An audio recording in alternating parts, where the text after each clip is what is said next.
Hello, everyone, and welcome back. Now, as many of you know, I don't normally do Friday specials, but this headline from The Guardian actually made me want to do a Friday special this week. Liberals' worst nightmare, a second Supreme Court pick for Trump. Now, first of all, I don't think The Guardian understands exactly how the Supreme Court works here in the United States. See, the president can nominate the person to sit the Supreme Court, but the Senate approves them. If the Senate doesn't approve them, they don't sit.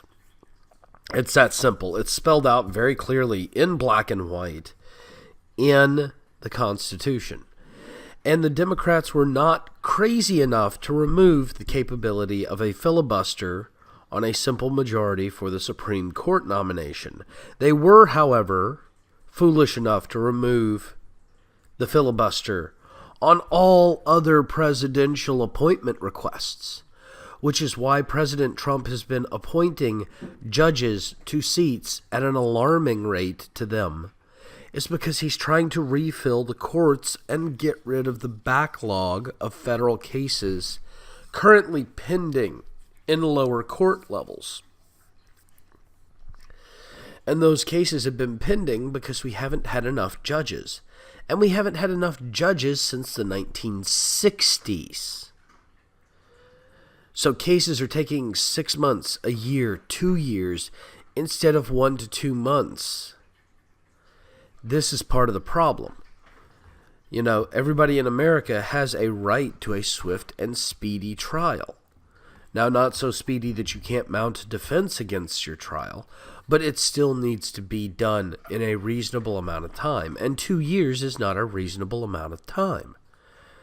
Now, they go on to talk about how Neil Gorsuch is such a conservative appointment, and that it violates the trend of the court to have people like him on it again. Truth be told, Neil Gorsuch is an originalist.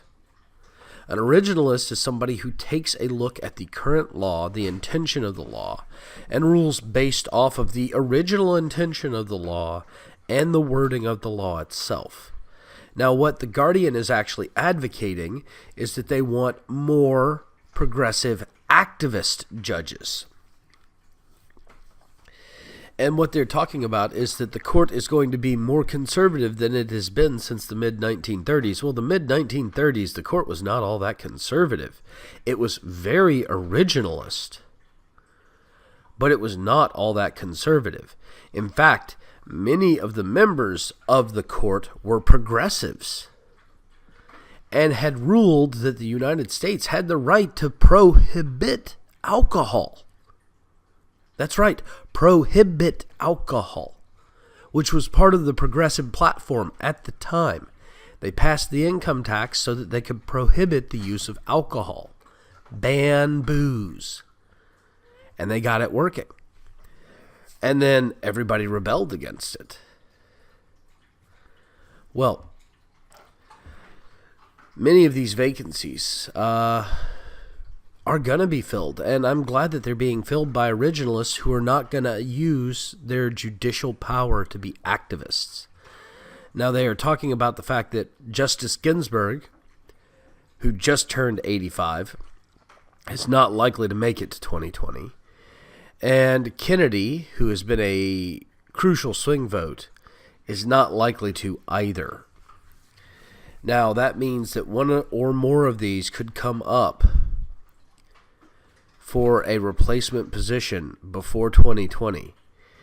And realistically, I don't see a problem with this. And in fact, I'm hoping President Trump gets reelected in 2020 and we have a second term. Now they go on to talk about what they consider to be landmark decisions, including the one where they shot down a definition of marriage that had been added to the Constitution of the state of Oregon, and many other cases such as that.